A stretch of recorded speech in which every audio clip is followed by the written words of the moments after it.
The skies above the Middle East have suddenly fallen quiet, and that silence is alarming. This region normally carries some of the busiest air traffic on Earth, but after strikes on Iran by the United States and Israel, the airspace has quickly turned into a potential war zone.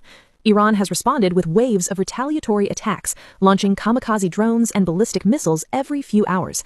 Instead of passenger aircraft, the skies are now filled with incoming missiles and defensive interceptors trying to stop them. To protect civilian flights, air traffic controllers across the region have been forced to shut down large sections of airspace. Countries affected by these restrictions include Iran, Israel, Iraq, Jordan, Kuwait, Bahrain, Qatar, and nearby areas. That means one of the most important aviation corridors connecting Europe and Asia is now largely blocked. Aviation experts say flights that once crossed the Middle East directly are now being rerouted through Egypt and Saudi Arabia, and every additional hour in the air costs airlines nearly $10,000 in extra fuel. Because of these disruptions, thousands of travelers are now stranded in major hubs like Dubai and Doha. Until the missile exchanges stop and the airspace becomes safe again, the global economy could continue absorbing billions of dollars in losses every single day.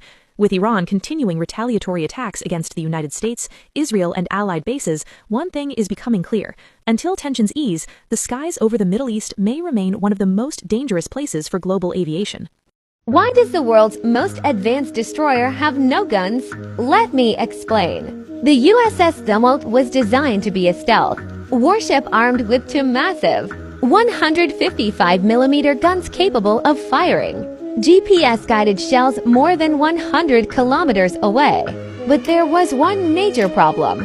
Each shell cost up to $800,000, nearly the price of a cruise missile. The Navy eventually canceled the ammunition program, leaving the guns with nothing to fire. As a result, this $4.4 billion destroyer lost its primary weapon. Today, the Zumwalt's mission has shifted toward missiles, lasers, and future hypersonic weapons. But for now, those massive guns are useless. The Navy plans to replace them with advanced hypersonic weapons in the future. If successful, the Zumwalt could become one of the deadliest warships ever built. But until then, its giant guns remain a billion-dollar reminder of a failed idea. If Iran launched 1,000 drones at the USS Abraham Lincoln, the goal would be simple: overwhelm defenses through sheer volume. A U.S. carrier strike group, however, is built for layered defense: long-range intercept missiles, fighter jets, electronic jamming, and rapid-fire close-in weapons. Many drones would likely be shot down, but a swarm that large could still create chaos and possible damage if even a small percentage penetrated. If Iran instead fired 100 ballistic missiles, the threat level rises sharply. Ballistic missiles travel at high speed and are harder to intercept.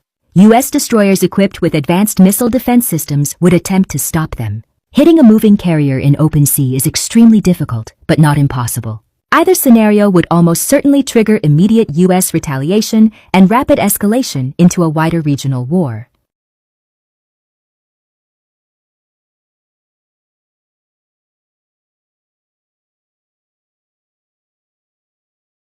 Iran has tightened its grip on the Strait of Hormuz, even as a ceasefire deal hangs in uncertainty.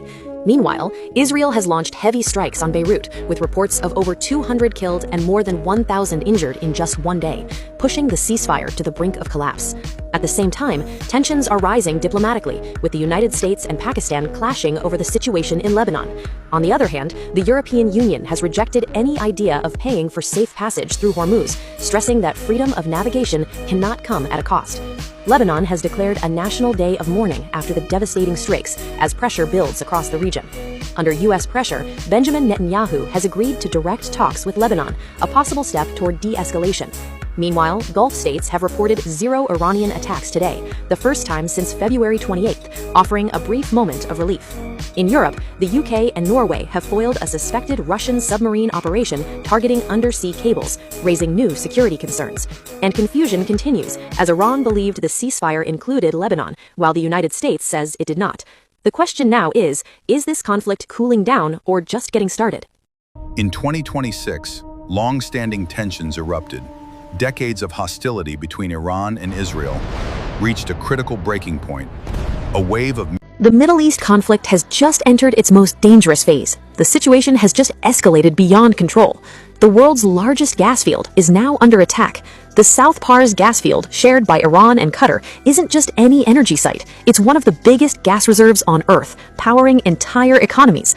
But now, coordinated airstrikes by Israel and the United States have targeted this critical energy hub, damaging Iran's gas production and sending shockwaves through global markets. Iran didn't stay silent. In retaliation, major energy sites across the Gulf were targeted, including facilities in Qatar, Kuwait, the United Arab Emirates, and Saudi Arabia.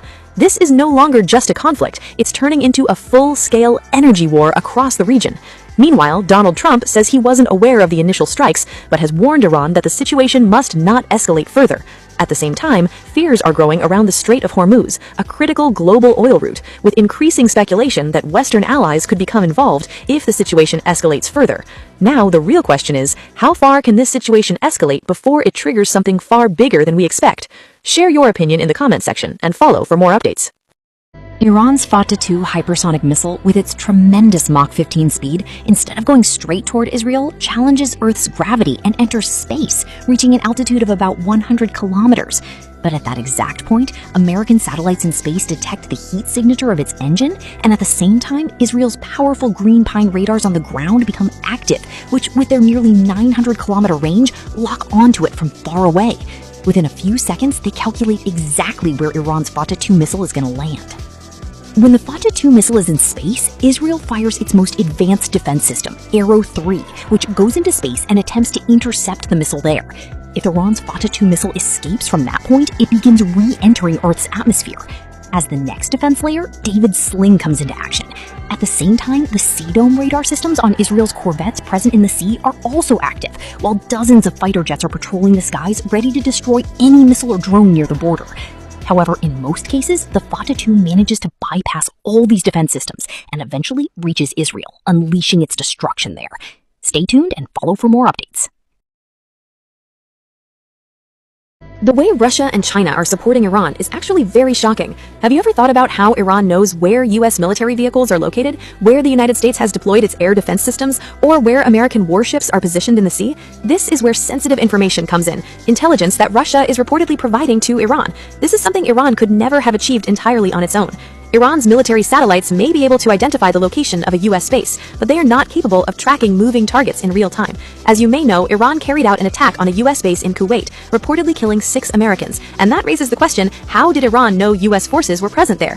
This is where Russia's Canopus V satellite comes into play, which is believed to provide Iran with real-time information. Tracking a U.S. warship, such as the USS Abraham Lincoln in the Arabian Sea, is extremely difficult because warships constantly change their location and the ocean is vast. Despite this, Iran has attempted 2 to 3 times to precisely target this aircraft carrier, and that raises a serious question. How is that even possible? Because tracking a moving warship in the vast Arabian Sea is not something that can be done easily, especially in real time, which leads many to believe that Iran may not be acting alone, but could be receiving highly precise real-time intelligence about where and when to strike. If that's true, then this situation is far more complex than it appears, because this wouldn't just be about missiles anymore. It would be about a hidden war of intelligence, surveillance, and global power playing out behind the scenes. Follow for more geopolitical updates.